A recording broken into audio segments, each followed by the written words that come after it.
Greetings, viewers. This is CP666 signing on once again for a video of my primary file server, which I'm sure you've seen hundreds of times at this point, and I don't really need to describe a whole lot about it. Suffice it to say, what's going to happen is I am replacing this motherboard again. I have an upgrade that I'm going to install. It's basically going to be getting the Sanity Bridge board back, and then this can be shuffled down the line to upgrade something else.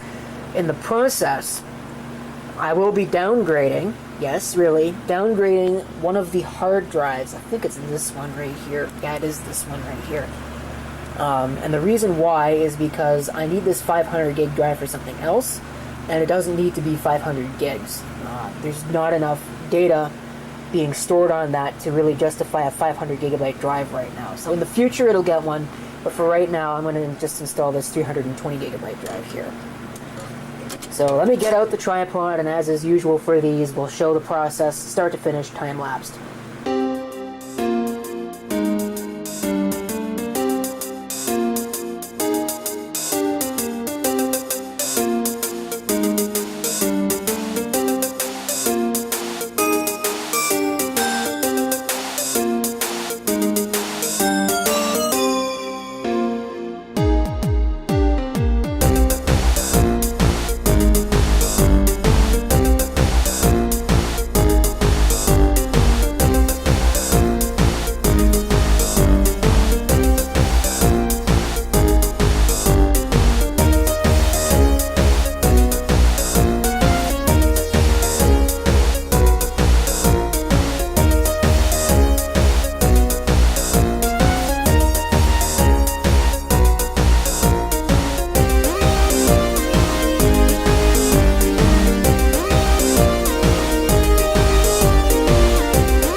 Okay, so there is the system now reconfigured. Everything should be good to go. There are a few things I will still need to do, not the least of which is to re-enable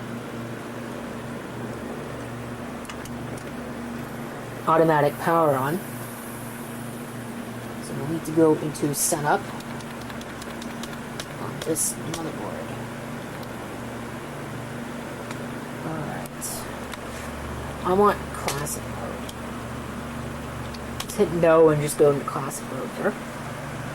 So you can see it's an i5 2300 and all that, 8 gigs of RAM, blah blah blah. I don't know why it orders the channels like that, it's weird.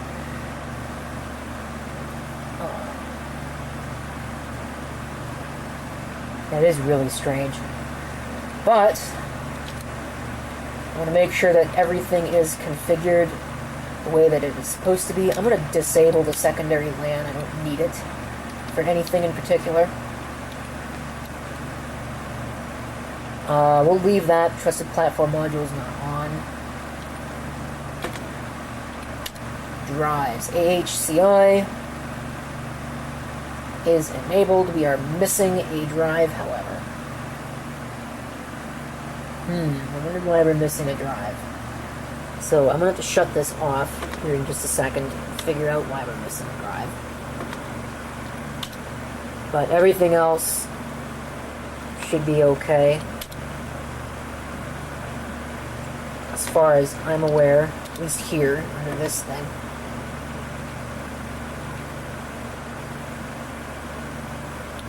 Yeah, that should all be okay. Power now. After power failure, power on. Everything else should be good. The boot order should be good. I'm going to exit saving changes. Yes. And then I'm going to cut power to it and figure out why this drive is not working. Okay, it's showing up now. I don't necessarily trust that drive, though. I think the connection might be busted on the back of it. But if it'll work, it'll work. We'll let it boot, just to make sure that it does still boot.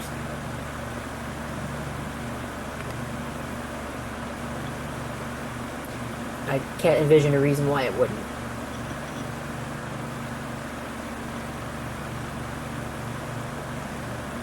Should want to install a bunch of stuff. And then it'll start, which you can't see because the camera's out of focus. Okay, so let's go under disk management over here. And we need to initialize our new disk with an MBR. And before I change and touch anything else,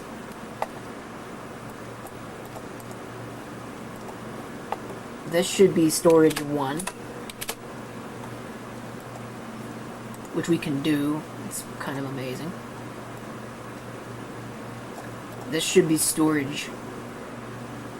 Sorry, no, this should not be storage 1. What am I doing? This should be storage 2. I like everything to be numbered properly and configured correctly. No, it shouldn't. Yeah, it should. Okay. It's getting confusing. I'm going to change this to G right off the bat.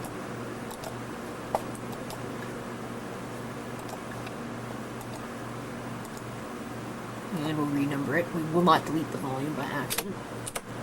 That would be a disaster. I mean, it's backed up, but I really don't want to have to change anything. This should be 3. And yes, I'm aware I'm zoomed in. There might be something I don't show you by accident. Change that to F. Yes, I would love to change that, please. 2 stays at E, and then this new one will take D, and this is storage 1. Quick format is good. All of that is good. Alright.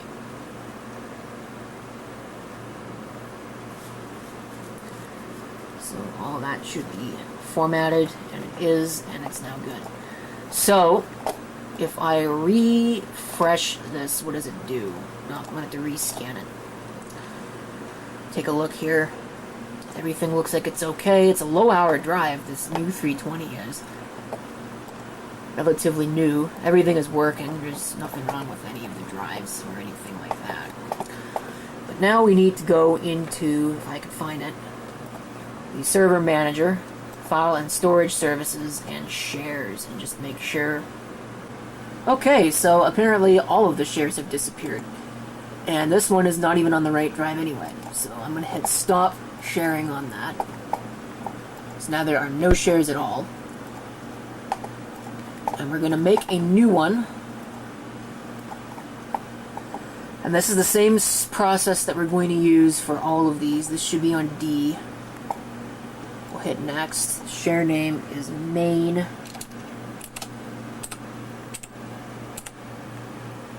No description. All of that should be good. Access-based enumeration should be on. Caching, sure, why not? Now the permissions is great. I always love this. People ask me all the time, I can't get my share to work. Well, you gotta do this in 2 places, which is ridiculous. On the account that you're using, you shouldn't be using the administrator account like I am, but oh well, whatever. It's the way that I've got it set up. Full control under that. And on share, we need to, I think this might be really the only one that I need to adjust. But might as well do them both. So there we go. And we can hit next on that. And there's our confirmation. It should be completed and should be done. So I'm going to do that for the other 3 and then I'll come back. Now, I didn't realize that it was going to do something stupid like that. It's apparently too dumb to realize that it's already set up that way, but whatever. That's going to take forever. Might be able to just barely hear that hard drive doing the work. I asked at it. That's pretty neat. Okay, so those are all now set up. And the other thing that I will need to do, but I'm going to do it off camera, is I'm going to need to transfer all the stuff from main right there onto main on the new drive. But for right now, I'm going to shut this down because I got other things that I need to work on, and I'd rather not do that while it's sitting on my bench generating heat. So, thank you for watching. If you have any comments, feel free to leave them down below. And this is CP666 signing off, and I hope to see you next time. Till then.